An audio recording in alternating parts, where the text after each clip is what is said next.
الحمد لله نحمده ونستعينه ونستغفره ونعوذ بالله من شرور أنفسنا ومن سيئات أعمالنا من يهده الله فلا مضل له ومن يضلل فلا هادي له وأشهد أن لا إله إلا الله وحده لا شريك له وأشهد أن محمدا عبده ورسوله اللهم صل على محمد وعلى آل محمد كما صليت على إبراهيم وعلى آل إبراهيم إنك حميد مجيد اللهم بارك على محمد وعلى آل محمد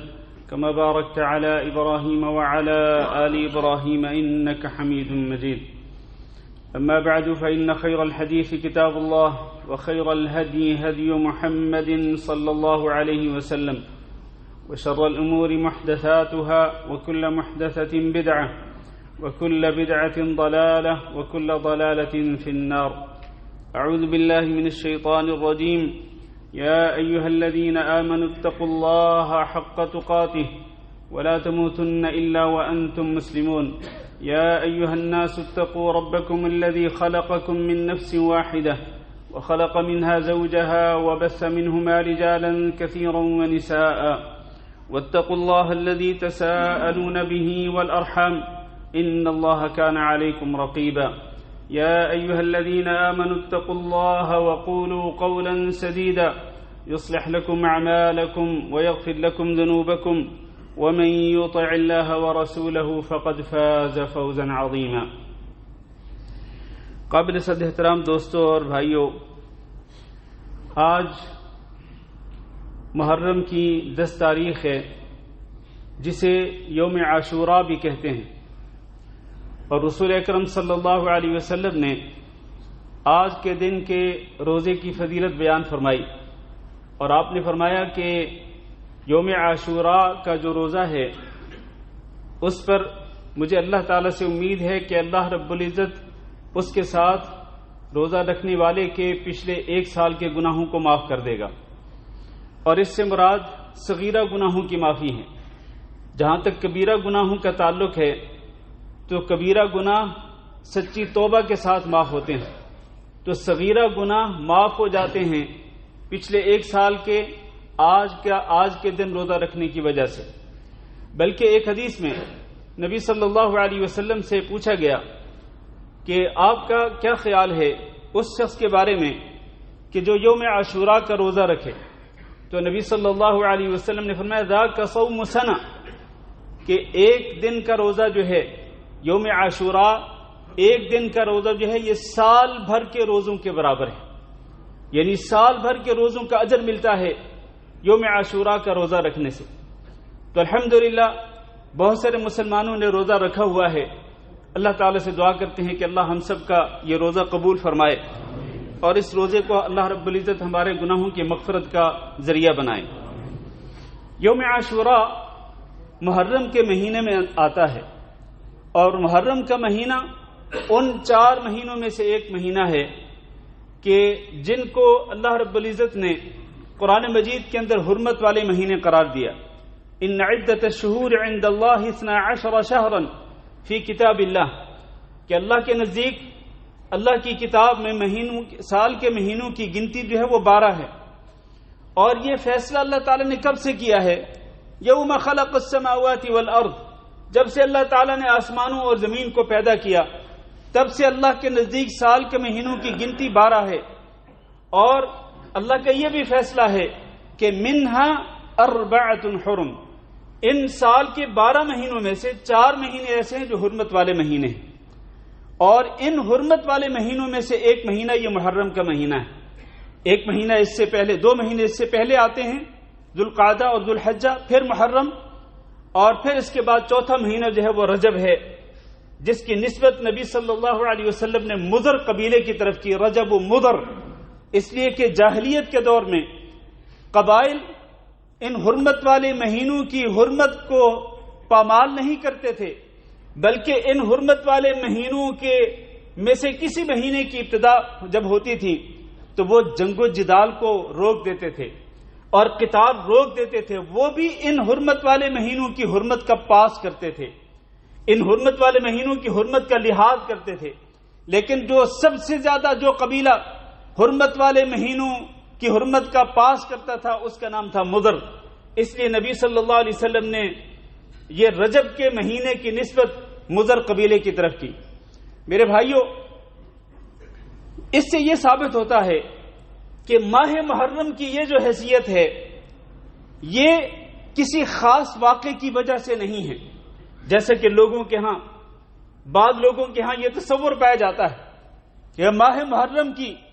اور یوم عاشوراء کی جو عظمت اور اہمیت ہے شاید وہ کسی خاص واقعے کی وجہ سے ہے. نہیں، یہ حرمت جو ہے یہ کب سے ہے؟ ماہ محرم کی حرمت یہ اس وقت سے ہے جب سے اللہ رب العزت نے آسمانوں اور زمین کو پیدا کیا. شروع سے ان 4 مہینوں کی حرمت چلی آ رہی ہے اور شروع سے ماہ محرم کی حرمت چلی آ رہی ہے. لہذا اس ماہ محرم کی حرمت کو کسی خاص واقعے کے ساتھ جوڑنا یہ جہالت کے سوا کچھ بھی نہیں ہے. اس بات کو اچھی طرح سے سمجھیے آپ. دوسری بات یہ ہے کہ جہاں تک یوم عاشوراء کا تعلق ہے تو یوم عاشوراء جو ہے چونکہ یہ حرمت والے مہینے کے اندر آتا ہے تو اس دن کی عظمت پہلے بھی تھی، اور اس سلسلے میں 2 احادیث پیش کرنا چاہتا ہوں. حضرت ابن عباس رضی اللہ تعالیٰ عنہ کی حدیث جو صحیحین کے اندر موجود ہے، صحیح بخاری صحیح مسلم کے اندر، وہ یہ بیان کرتے ہیں کہ رسول اکرم صلی اللہ علیہ وسلم مدینہ منورہ میں تشریف لائے. آپ نے دیکھا کہ یہودی عاشوراء کے دن کا روزہ رکھتے ہیں. تو آپ نے پوچھا کہ یہ کیا ہے، یہودی یوم عاشوراء کا روزہ کیوں رکھتے ہیں؟ تو انہوں نے جواب دیا ھذا یوم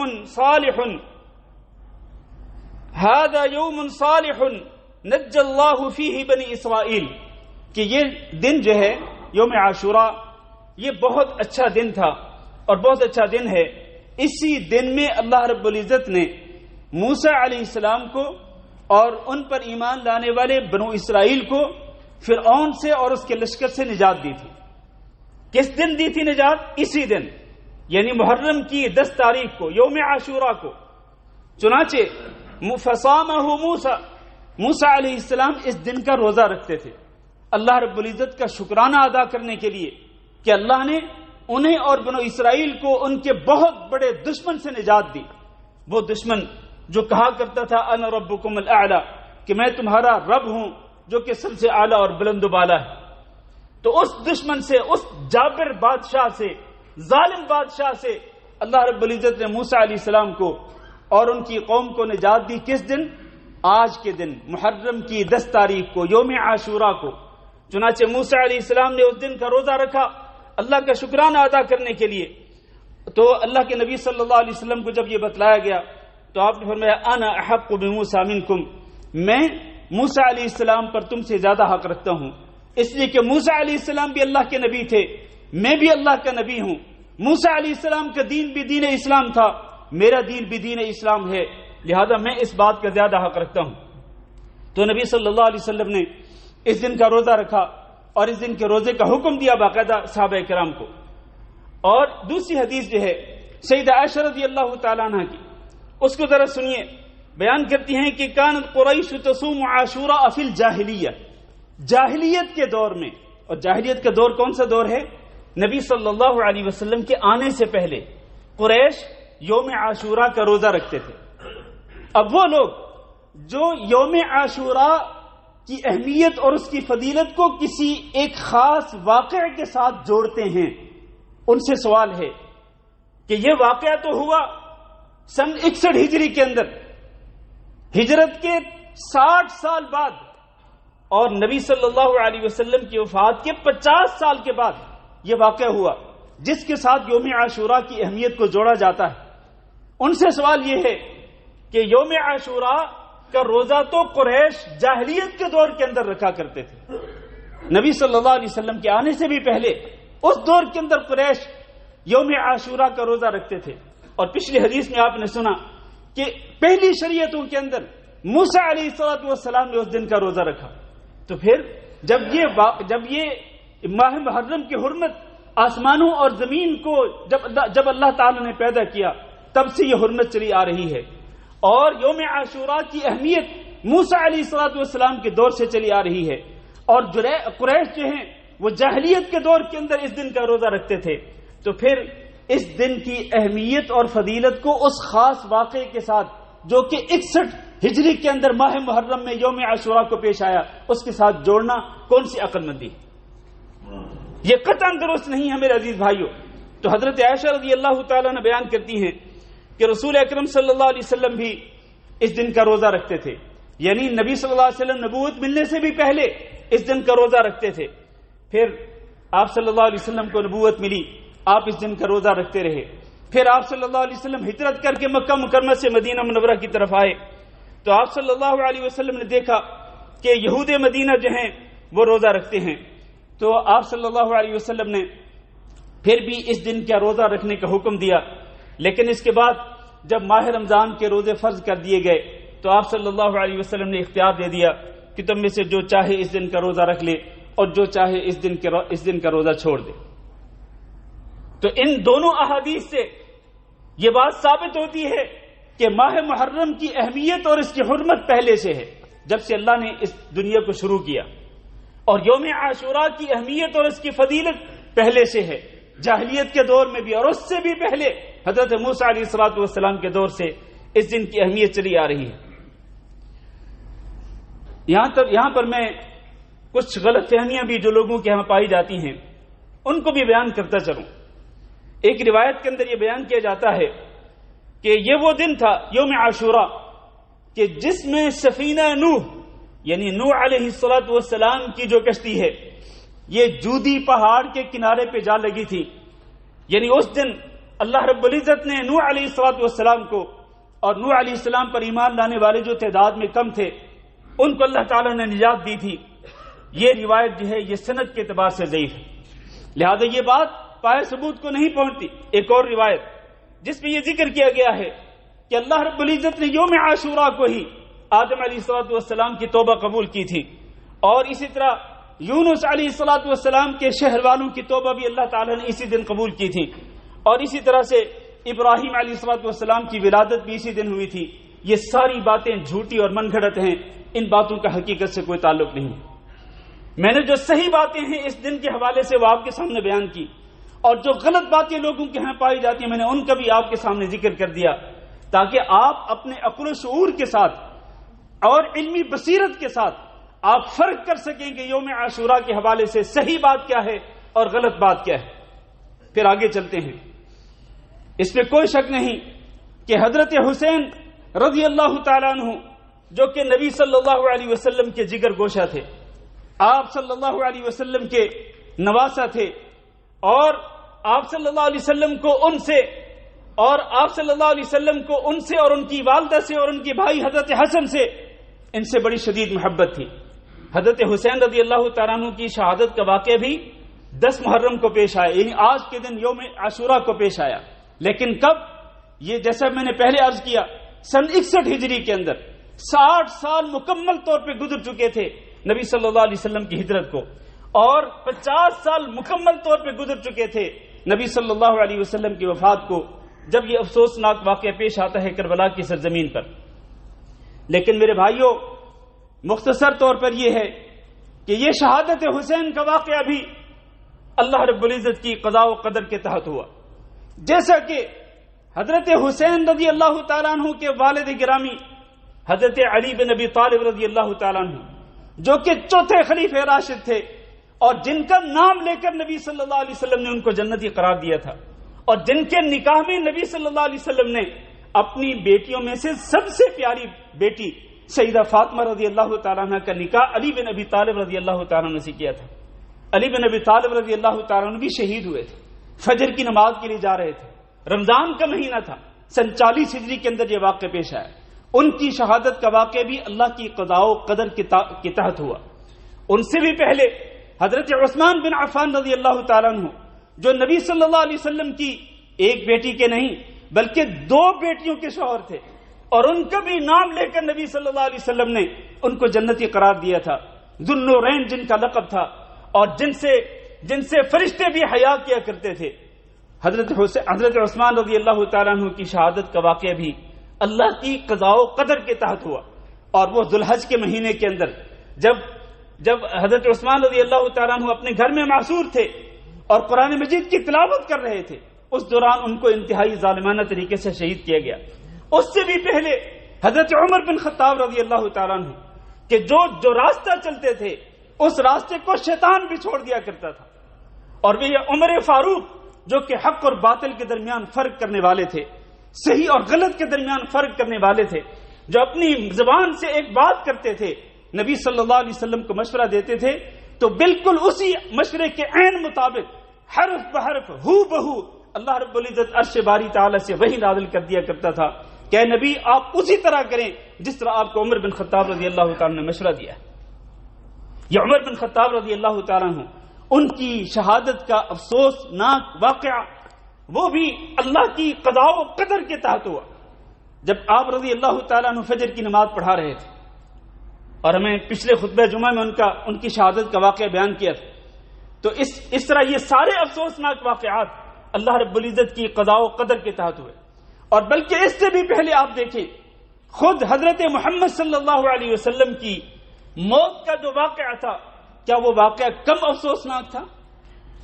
نبی صلی اللہ علیہ وسلم جو تمام اہل بیت اطہار رضی اللہ عنہم اجمعین ان کے سردار تھے، اور جن کی وجہ سے اہل بیت کو فضیلتیں ملی، جن کی وجہ سے اہل بیت کو مناقب ملے، وہ اہل بیت کے سردار حضرت محمد صلی اللہ علیہ وسلم، آپ صلی اللہ علیہ وسلم کی وفات ہوئی اور آپ کی موت بھی شہادت کی موت تھی، تو کیا وہ واقعہ اللہ کی قضاء و قدر کے تحت نہیں ہوا؟ میرے بھائیوں، بات کرنے کا مقصد یہ ہے کہ ان تمام کے تمام افسوسناک واقعات پر سوائے اس کے کہ انسان اپنے صبر کا دامن تھامے رکھے اور مکمل طور پر صبر کا مظاہرہ کرے، اس کے سوا کوئی اور چارہ کار نہیں ہے۔ اس قسم کے واقعات کو آڑ بنا کر ماتم کرنا، سینہ کو بھی کرنا اور زنجیر زری کرنا، یہ سوائے ظلم کے اور کچھ بھی نہیں ہے۔ اس طرح لوگ اپنی جانوں پہ خود ہی ظلم کرتے ہیں، جبکہ اللہ تعالیٰ نے حکم دیا تھا کہ فلا تظلموا فیہن انفسکم، یہ حرمت والے جو مہینے ہیں تم نے ان مہینوں کے اندر اپنی جانوں پہ خود ظلم نہیں کرنا۔ اس ظلم سے مراد ایک تو گناہ کرنا ہے، دوسرا یہ جو ظلم کیا جاتا ہے کسی ایک واقعے کو آڑ بنا کر اپنے ہی جانوں پہ زنجیر زنی کی جاتی ہے، اپنا ہی خون بہایا جاتا ہے، اپنے ہی سینوں پہ ہاتھ مارے جاتے ہیں۔ یہ کیا ہے؟ یہ اسلام اس قسم کے تمام اعمال سے بری ہے، بیزار ہے، اسلام کا ان اعمال سے کوئی تعلق نہیں ہے۔ اور پھر آگے چلیے، جہاں تک حضرت حسین رضی اللہ تعالیٰ عنہ کا تعلق ہے تو حضرت حسین اور حضرت حسن رضی اللہ تعالیٰ عنہما یہ دو، ان کے فضائل کا کیا کہنا، ہم ایک خطبے کے اندر ان کے فضائل کو بیان کرنے سے قاصر رہے۔ حضرت نبی کریم صلی اللہ علیہ وسلم اپنے ان دو پھولوں کے ساتھ محبت اور پیار کیا کرتے تھے، اور آپ فرماتے تھے کہ یہ میری دنیا کے اندر یہ میرے دو پھول ہیں۔ نبی صلی اللہ علیہ وسلم کے جگر گوشے، آپ صلی اللہ علیہ وسلم کے کندھوں پہ سواری کرنے کا جن کو شرف حاصل ہوا، اللہ اکبر، اور قربان جائیے ان صحابہ کرام پر، ان دو پھولوں پر کہ جن کو نبی صلی اللہ علیہ وسلم کے کندھوں کی سواری ملتی تھی۔ نبی صلی اللہ علیہ وسلم، جیسے کہ حضرت ابو ہریرہ بیان کرتے ہیں کہ آپ صلی اللہ علیہ وسلم تشریف لا رہے تھے، اپنے گھر سے نکلے، آپ صلی اللہ علیہ وسلم نے اپنے ایک کندھے پہ حسن کو اٹھایا ہوا ہے اور دوسرے کندھے پہ حسین رضی اللہ تعالیٰ عنہما کو اٹھایا ہوا ہے۔ نبی صلی اللہ علیہ وسلم کبھی ان کا بوسہ لیتے، کبھی ان کا بوسہ لیتے۔ ایک صاحب نے پوچھا نبی صلی اللہ علیہ وسلم سے کہ کیا آپ کو ان سے محبت ہے؟ نبی صلی اللہ علیہ وسلم فرمایا کہ ہاں مجھے ان سے محبت ہے، اور آپ نے فرمایا اللہم انی احبہما فاحبہما، اللہ مجھے بھی ان سے محبت ہے، اللہ تو بھی ان سے محبت کر لے۔ اور ایک حدیث میں آپ نے فرمایا تھا من احبہما فقد احبنی ومن ابغضہما فقد ابغضنی، جو ان دو سے محبت کرے گا اس نے گویا کہ مجھ سے محبت کی، اور جو ان دو سے بغض رکھے گا اس نے گویا کہ مجھ سے بغض رکھا۔ ہم تو سمجھتے ہیں کہ حسن اور حسین رضی اللہ تعالیٰ عنہما ان کی محبت ہمارے ایمان کا جز ہے، ہمارا ایمان مکمل ہی نہیں ہوتا ہے جب تک ہم ان سے محبت نہ کریں۔ اور جو شخص ان میں سے کسی ایک کے ساتھ بغض رکھتا ہے، بلکہ اس سے بھی آگے چلیں اہل بیت اطہار میں سے کسی سے بغض رکھتا ہو، جو شخص بھی، بلکہ اس سے بھی آگے چلیں جو شخص بھی نبی صلی اللہ علیہ وسلم کے صحابہ کرام میں سے کسی صحابی سے بغض رکھتا ہو، ہم یہ سمجھتے ہیں کہ اس کے دل کے اندر نفاق اور کفر چھپا ہوا ہے، اس کے دل کے اندر سچا ایمان نہیں ہے۔ سچا مومن ہی وہی ہوگا جو ان اہل بیت اطہار سے محبت کرنے والا ہوگا، اور جو تمام کے تمام صحابہ کرام سے محبت کرنے والا ہوگا وہ سچا مومن ہوگا۔ اور پھر حضرت حسین رضی اللہ تعالیٰ عنہ کی شہادت کے بارے میں تو خود نبی صلی اللہ علیہ وسلم نے اس کی پیشین گوئی کر دی تھی۔ حضرت ام سلمہ رضی اللہ تعالیٰ عنہ بیان کرتی ہیں کہ نبی صلی اللہ علیہ وسلم کے پاس حضرت جبریل امین تشریف لائے، اور اسی دوران حضرت حسین میری گود میں تھے، رونے لگے اور میرا دامن چھڑا کر نبی صلی اللہ علیہ وسلم کے پاس جا پہنچے۔ حضرت جبریل امین پوچھتے ہیں نبی صلی اللہ علیہ وسلم سے کہ کیا آپ کو اپنے اس نواسے سے محبت ہے؟ تو نبی صلی اللہ علیہ وسلم فرمایا کہ ہاں، مجھے اس نواسے سے شدید محبت ہے۔ تو حضرت جبریل امین علیہ السلام نے نبی صلی اللہ علیہ وسلم کو آگاہ کیا تھا کہ آپ کی امت آپ کے اس نواسے کو قتل کر دے گی، شہید کر دے گی، اور اگر آپ چاہیں تو میں آپ کو اس سرزمین کی مٹی بھی دکھا سکتا ہوں جس سرزمین پر ان کی شہادت کا افسوسناک واقعہ رونما ہو۔ پھر جبریل امین نے اپنے ایک پر کے ذریعے وہاں سے کربلا کی سرزمین سے مٹی اٹھائی اور وہ مٹی نبی صلی اللہ علیہ وسلم کو دکھلائی، تو آپ فرماتے ہیں میں نے دیکھا تو وہ مٹی کربلا کی مٹی تھی۔ تو یہ تو پیشین گوئی تھی نبی صلی اللہ علیہ وسلم کی، اور آپ کی پیشین گوئیاں حرف حرف ہو بہو سچی ثابت ہوں۔ اس پیشین گوئی کے مطابق حضرت حسین رضی اللہ تعالیٰ عنہ کی شہادت کا واقعہ رونما ہوا۔ میرے بھائیوں، میں بات کو سمیٹتا ہوں، ہمارے پاس اتنا وقت نہیں ہوتا کہ ہم اس موضوع پر تفصیل سے بات کریں۔ حضرت عبداللہ بن عمر رضی اللہ تعالیٰ عنہ کی ایک حدیث موجود ہے، وہ یہ بیان کرتے ہیں کہ وہ طواف کر رہے ہیں خانہ کعبہ کا، وہاں پر ایک بندے نے سوال کیا، ایک روایت کے مطابق ایک بندے نے سوال کیا کہ یہ بتلائیے کہ کیا احرام کی حالت میں کوئی بندہ مکھی کو مار سکتا ہے؟ اور دوسری روایت کے مطابق ایک عراقی تھا جس نے سوال کیا تھا حضرت عبداللہ بن عمر سے کہ مجھے یہ بتلاؤ کہ جس کپڑے پر مچھر کا خون لگ جائے تو کیا وہ کپڑا پاک رہتا ہے یا ناپاک ہو جاتا ہے؟ تو حضرت عبداللہ بن عمر نے کیا کہا تھا؟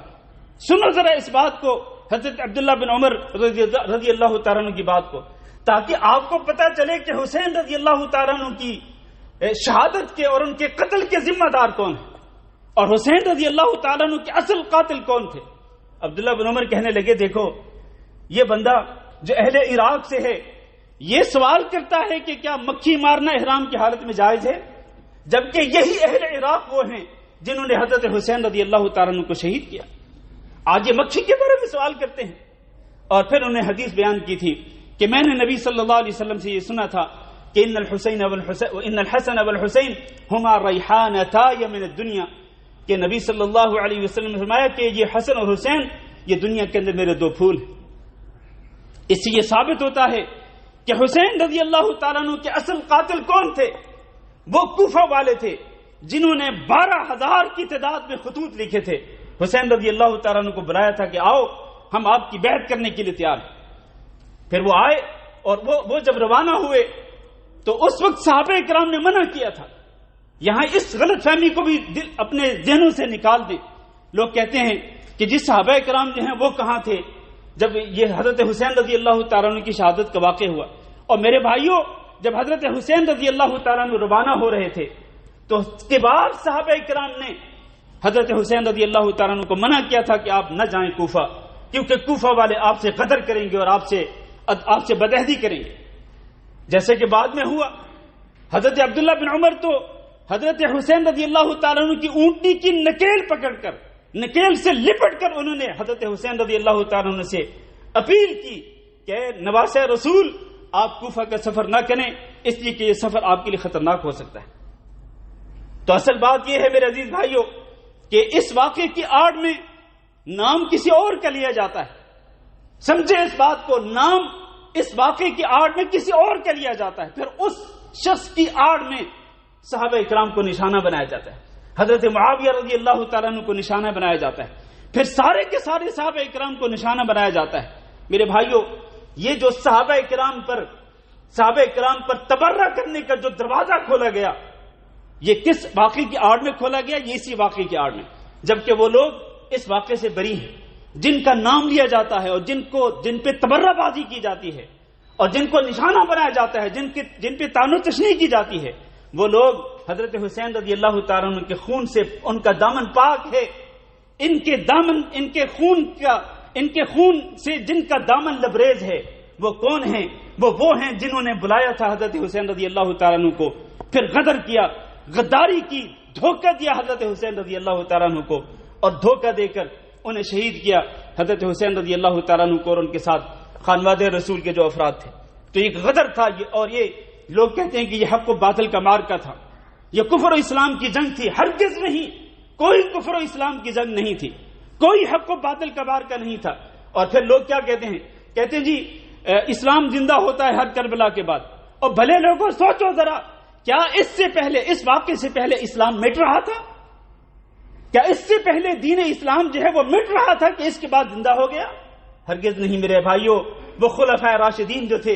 انہوں نے دین اسلام کا علم اٹھایا اور دنیا کے کونے کونے تک انہوں نے اسلام کا پیغام پہنچایا۔ دین مٹ نہیں رہا تھا، دین تو پھیل رہا تھا۔ لہذا یہ کہنا ہی غلط ہے کہ کربلا کے بعد اسلام زندہ ہوتا ہے، نہیں، ایسا ہرگز نہیں ہے۔ تو یہ کوئی کفر و اسلام کی جنگ نہیں تھی، حق و باطل کی جنگ نہیں تھی۔ حقیقت یہ ہے کہ دھوکہ دے کر حضرت حسین رضی اللہ تعالیٰ عنہ اور خانوادہ رسول کے کئی افراد کو شہید کیا گیا۔ ہم اللہ تعالیٰ سے دعا کرتے ہیں کہ اللہ رب العزت ہمیں تمام اہل بیت اطہار رضی اللہ عنہم اجمعین کی سچی محبت نصیب فرمائے، اور اللہ رب العزت ہمیں تمام کے تمام صحابہ کرام کی سچی محبت نصیب فرمائے۔ ہم اللہ تعالیٰ سے دعا کرتے ہیں کہ اللہ ہم سب کو ان صحابہ کرام جیسے اعمال کرنے کی بھی توفیق دے، اور اللہ رب العزت ہمیں قیامت کے دن ان صحابہ کرام کے ساتھ ہی جنت الفردوس کے اندر داخل فرمائے۔ استغفر اللہ لی ولکم ولسائر المسلمین فاستغفروہ انہ هو الغفور الرحیم۔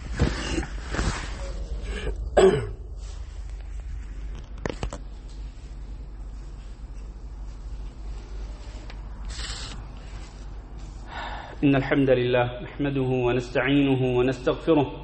ونعوذ بالله من شرور أنفسنا ومن سيئات أعمالنا، من يهده الله فلا مضل له ومن يضلل فلا هادي له،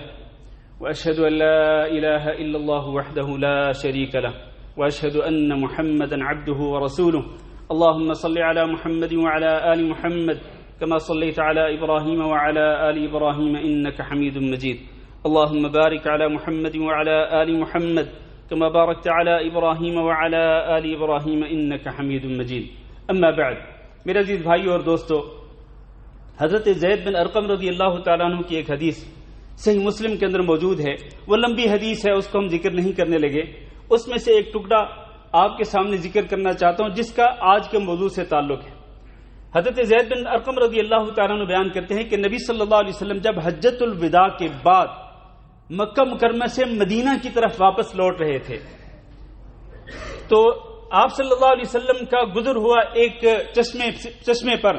جس کا نام تھا خم، جس کو غدیر خم بھی کہا جاتا ہے۔ یہ چشمہ جو ہے یہ جوفہ سے 3 کلومیٹر کے فاصلے پر تھا، اور جوفہ مکہ مکرمہ کے قریب ہے۔ تو اس مقام پر پہنچ کر نبی صلی اللہ علیہ وسلم نے لوگوں کو خطاب فرمایا، لوگوں کو واعظ کیا، لوگوں کو نصیحتیں کی، اور ان نصیحتوں میں سے ایک نصیحت یہ بھی تھی کہ نبی صلی اللہ علیہ وسلم نے فرمایا تھا الا ایھا الناس فانما انا بشر یوشک ان یأتی رسول ربی فاجیب۔ لوگوں یہ بات سن لو کہ میں ایک انسان ہوں اور عین قریب ہے کہ اللہ رب العزت کی طرف سے بلاوا آ جائے اور میں اللہ رب العزت کے پاس چلا جاؤں، یعنی ہو سکتا ہے کہ میری موت کا وقت قریب ہو۔ تو میں تم میں 2 بھاری بھرکم چیزیں چھوڑ کے جا رہا ہوں۔ ایک تو کتاب اللہ ہے جس کے اندر ہدایت ہے، جس کے اندر نور ہے۔ آپ نے فرمایا اس کتاب کو مضبوطی سے تھام لو، اس کو پڑھو اور اس کو سمجھو اور اس سے نصیحت حاصل کرو، اس کے احکامات پہ عمل کرو۔ اور دوسری چیز اللہ کے نبی نے فرمایا اہل بیتی،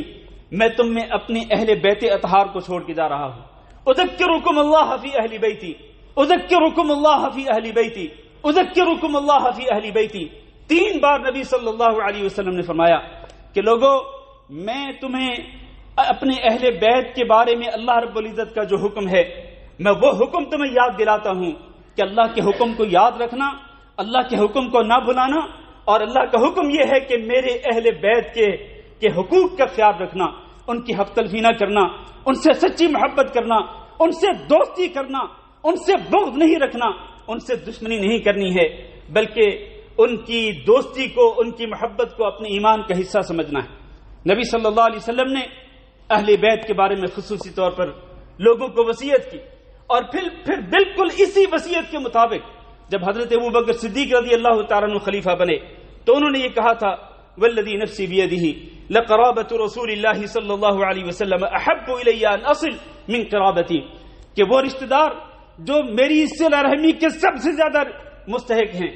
میرے اچھے سلوک کے سب سے زیادہ مستحق ہیں، وہ کون سے رشتہ دار ہیں؟ وہ میرے رشتہ دار نہیں، وہ رسول اللہ صلی اللہ علیہ وسلم کے رشتہ دار ہیں، آپ کے اہل بیت اطہار ہیں، وہ زیادہ حق رکھتے ہیں کہ میں ان کے ساتھ بہتر سلوک کروں اور ان کے ساتھ صلہ رحمی کروں۔ یہ کون کہہ رہے ہیں؟ یہ خلیفہ رسول ابوبکر صدیق رضی اللہ تعالیٰ عنہ کہتے ہیں، جن پر الزام لگایا جاتا ہے کہ انہوں نے حق تلفی کی تھی۔ ہرگز نہیں ہو سکتا ہے کہ حضرت ابوبکر صدیق نے اہل بیت اطہار کی حق تلفی کی ہو۔ پھر اسی طرح عمر بن خطاب رضی اللہ تعالیٰ عنہ آئے، ان کے دور خلافت کے اندر تو باقاعدہ وظیفے مقرر کر دیے گئے تھے، اور جب وہ دیوان، وہ رجسٹر جس پہ نام لکھے گئے، بات میرے بھائیوں نوٹ کرنے کی ہے، وہ رجسٹر جس میں نام لکھے جانے تھے ان لوگوں کے جن کے سرکاری طور پر وظیفے جاری ہونے تھے، تو لوگوں نے کہا کہ عمر آپ اپنا نام لکھیں، اپنے خاندان کے نام لکھیں اس رجسٹر کے اندر۔ تو عمر رضی اللہ تعالیٰ نے کہا کہ نہیں، اس رجسٹر میں سب سے پہلے اہل بیت اطہار کے نام لکھے جائیں گے جن کو سرکاری طور پر وظیفے دیے جائیں گے۔ اس دیوان اور رجسٹر کے اندر سب سے پہلے اہل بیت اطہار کے نام لکھے گئے۔ آپ کہتے ہیں کہ عمر بن خطاب رضی اللہ تعالیٰ نے ظلم کیا تھا، آپ کہتے ہیں کہ عمر بن خطاب رضی اللہ تعالیٰ نے زیادتی کی تھی اہل بیت پر۔ اور میرے بھائیو، یہ جھوٹی تہمتیں لگائی جاتی ہیں، یہ جھوٹے بہتان لگائے جاتے ہیں خلفائے راشدین پر۔ ان کے آپس میں تو قریبی رشتہ داریاں تھیں، ان کے آپس میں محبت اور پیار کے تعلقات تھے، ان کے درمیان کوئی بغض نہیں تھا اور کوئی نفرت نہیں تھی۔ بس آخری بات کر کے میں خطبہ ختم کرتا ہوں۔ اہل بیت کا ذکر آتا ہے تو کوئی یہ نہ سمجھے کہ اہل بیت کے اندر صرف یہ 4 افراد آتے ہیں، حضرت علی بن ابی طالب، حضرت فاطمہ رضی اللہ تعالیٰ عنہ اور ان کے دونوں بیٹے حضرت حسن اور حضرت حسین رضی اللہ تعالیٰ عنہ اجمعین۔ صرف یہی نہیں بلکہ نبی صلی اللہ علیہ وسلم کی زوجات مطہرات جو ہیں وہ بھی اہل بیت کے اندر شامل ہیں۔ اللہ تعالیٰ نے سورۃ الاحزاب کے اندر نبی صلی اللہ علیہ وسلم کی زوجات مطہرات کے فضائل ذکر فرمائے۔ ہمارے پاس وقت نہیں ورنہ ہم ان کے بھی فضائل ذکر کرتے۔ اللہ نے فرمایا یا نساء النبی لستن کاحد من النساء، اے نبی کی بیویوں تم عام عورتوں کی طرح نہیں ہو، تمہارا مقام و مرتبہ بہت بلند ہے۔ اللہ نے تمہیں جو تعلیمات دی ہیں وہ تعلیمات کیوں دی ہیں؟ اس لیے کہ انما یرید اللہ لیذھب عنکم الرجس اہل البیت ویطہرکم تطہیرا، اے اہل بیت، اے نبی صلی اللہ علیہ وسلم کی بیویوں، اے نبی صلی اللہ علیہ وسلم کی زوجات مطہرات، ہم نے آپ کو جو تعلیمات دی ہیں یہ تعلیمات صرف اس لیے دی ہیں کہ اللہ تعالیٰ تم سے گندگی کو اور ناپاکی کو دور کرنا چاہتا ہے، تمہیں اچھی طرح سے پاک کرنا چاہتا ہے۔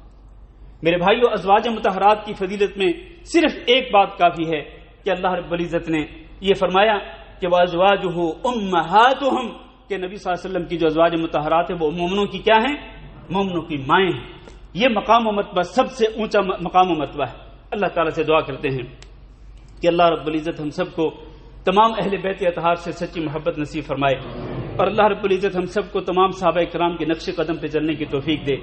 ان کی اچھے طریقے سے اتباع کرنے کی توفیق دے۔ قیامت کے دن اللہ رب العزت ہم سب کو انہی کے ساتھ اکٹھا فرمائے حشر کے میدان میں، اور انہی کے ساتھ آپ صلی اللہ علیہ وسلم اور آپ کے صحابہ کرام کی رفاقت میں اللہ تعالی ہم سب کو جنت میں داخل فرمائے۔ اللهم اغفر لنا وللمؤمنین والمؤمنات وللمسلمین والمسلمات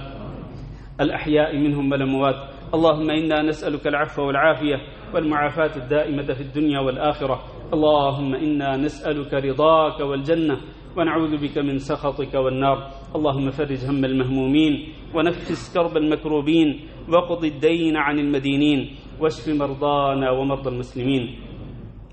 اللهم آمنا في أوطاننا واجعل هذا البلد آمنا مطمئنا وسائر بلاد المسلمين. عباد الله، إن الله يأمر بالعدل والإحسان وإيتاء ذي القربى وينهى عن الفحشاء والمنكر والبغي يعظكم لعلكم تذكرون. سبحان ربك رب العزة عما يصفون وسلام على المرسلين والحمد لله رب العالمين.